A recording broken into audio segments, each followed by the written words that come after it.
Fuckers just bent us over. Wait, what?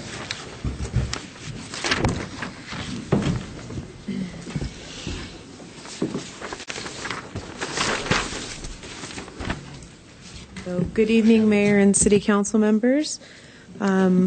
This item this evening is in reference to a co-hosted event that the City of Moscow and the Chamber of Commerce are looking at organizing for this coming September 26th. This is an event that we are hosting downtown to welcome our new and returning students to the university and to the community as well, and including our community members to this event to kind of get everybody commingling and seeing and experiencing what a wonderful town we have.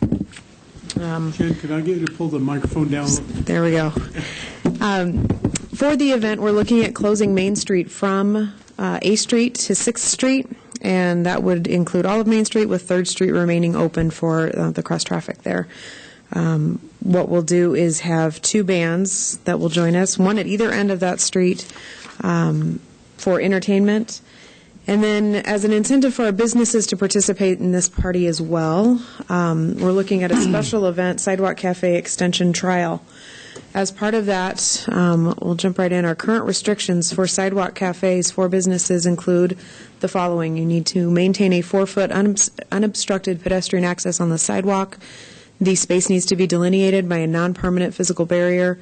It needs to abut an eating or drinking establishment, and it needs to abut the establishment's property lines.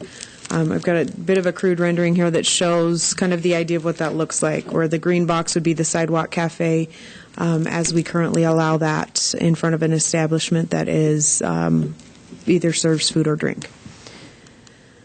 What we'd like to propose is that the most of those restrictions stay in place, maintaining that 4-foot pedestrian access. The space would need to be delineated by a non-permanent physical barrier, abut an eating or drinking establishment.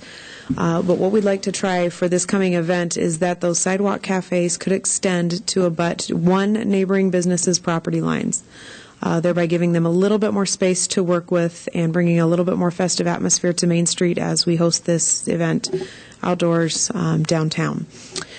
So, for instance, the green box in this instance shows if somebody were to take advantage of a program such as this, what their sidewalk cafe would look like. It's still attached to the business, still delineated by those barriers, and can go just one neighbor over to encompass that space. Let's see here. So the requirement for a business to do this or an establishment to do this would be to file an amended sidewalk cafe license area diagram. These diagrams are what are submitted with original sidewalk cafe permit applications, and it would include written permission from the neighboring business who is allowing the extension. And then for establishments serving alcohol with they may need a catering permit depending on their liquor, beer, or wine license, and that would be in accordance with state liquor regulations. We originally looked at perhaps waiving the fee for that catering permit, and in reviewing it further, since we are providing an opportunity for the businesses to expand, and that catering permit would run about $20, perhaps not waiving the catering permit fee, but still providing the opportunity to extend that sidewalk cafe area to the businesses. So there's a little bit of a balance there between community needs and providing a festive atmosphere for this event. So that would be, that's the whole program. Dan? So when they have a sidewalk cafe currently, is there an annual fee that they pay? It is an annual renewal or re-permitting fee that they would apply for with Stephanie. So $25 a year, and this $20 is a one-time? The $20 would be for a catering permit that is required by the state, I believe. Or for alcohol in someplace that is not their licensed area, they have to get an alcohol catering permit. So that permit would cover the area that's not covered in their license as part of their licensed area.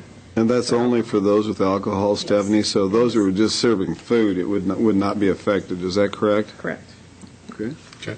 Walter?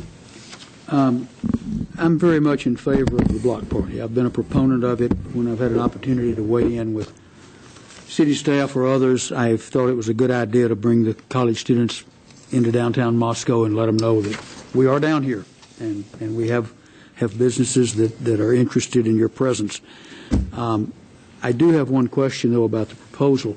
I believe that we have, maybe promoted is too strong a word, but have advertised this as an alcohol-free event.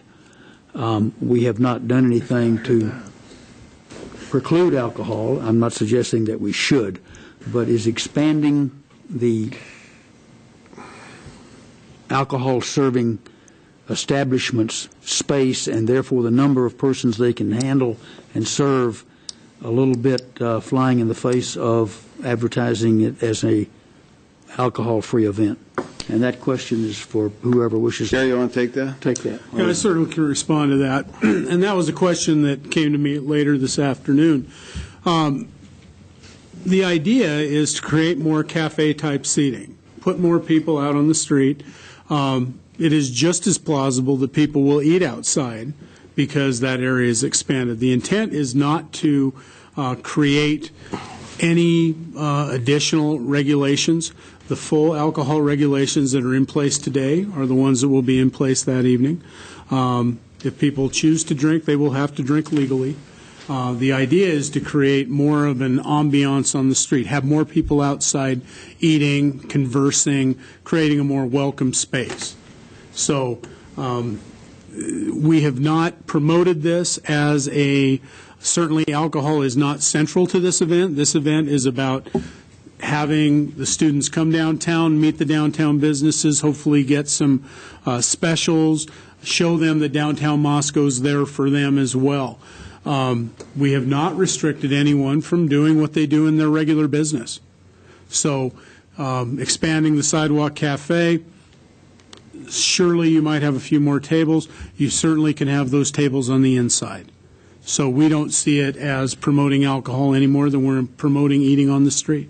One thing I'll say about this is Dad's weekend here, the 26th. 27th, the University of Idaho has a home football game, and this could be a terrific way of getting a lot of out-of-town dads with their kids downtown to see what our downtown really is all about. And I think there's a lot of dads that are outside of this community don't have a clue what's going on in downtown Moscow. I think it's a terrific way of doing that, and that's one of the reasons that the Chamber and Jen's worked very, very closely with Gina from the Chamber on this, and this is the date that came up, as well as the university. And so the Chamber is very much involved in this as well. So. And Gina was hoping she could be here tonight, our executive director of the Chamber of Commerce, but wasn't able to make it. And we've discussed this idea with her, and she's very excited about it. Looking forward to the potential of it.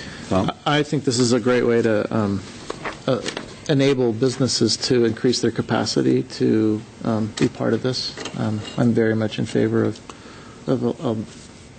trying to make this happen and be as accommodating as possible to encourage the festivities. I think it's a great opportunity for all of us. One other point that I'll make to council is Gina Teruscia and myself will be, tomorrow afternoon, we'll be going downtown and hitting downtown businesses and talking to them about this so that everyone downtown is very aware of what's going on and what's going to happen.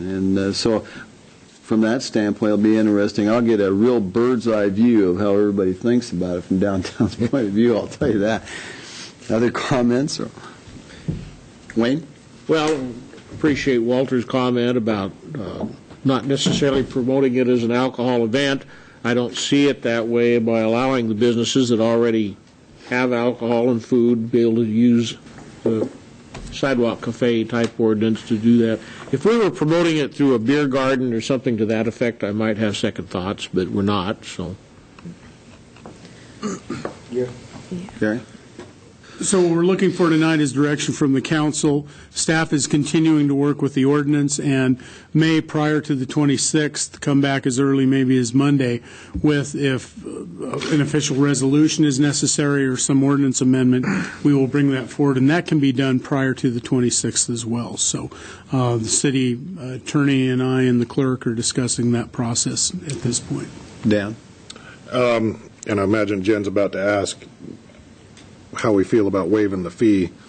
You know, honestly, if with as many people as are going to do this, I could go one way or the other on it, but I think that if on that night, they're going to make that $20 back pretty quick. So I don't think that that's going to be a big issue to keep the fee in place.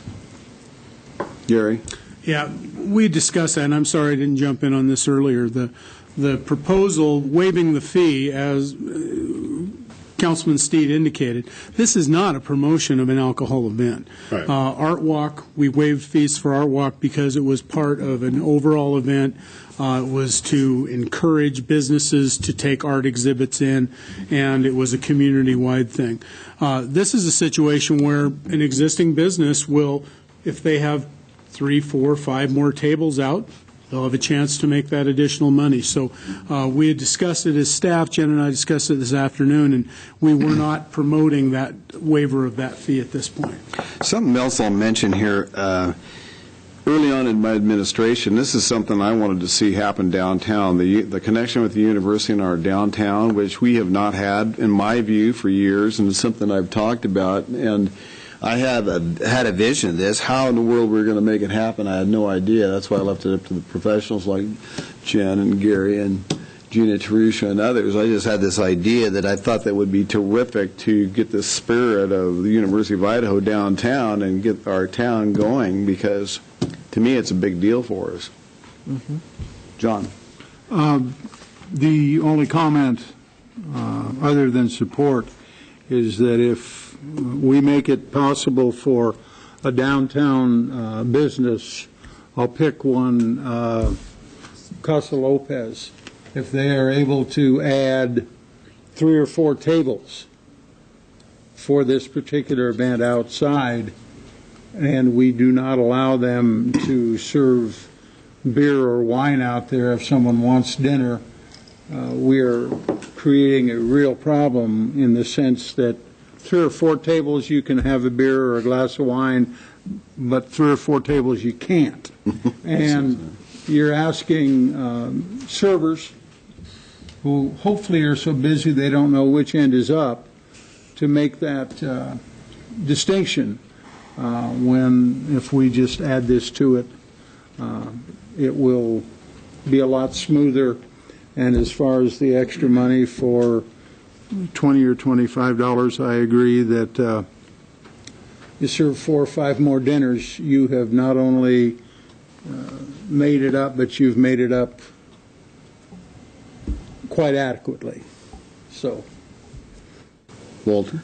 Mr. Mayor, I'd make a motion that we approve the provision to extend the sidewalk cafes to extend to neighboring property business lines with the written permission of that neighboring property owner. Second. Okay, Walter made the motion to approve this ordinance with a second by Tom. We're all ready to go. Anybody got questions on before we vote? John, we'll start with you. aye. Aye. Aye. Aye? Aye. Aye. Okay, 6-0 passes. Thank you very much, Jen. Thank you very much. Terrific job.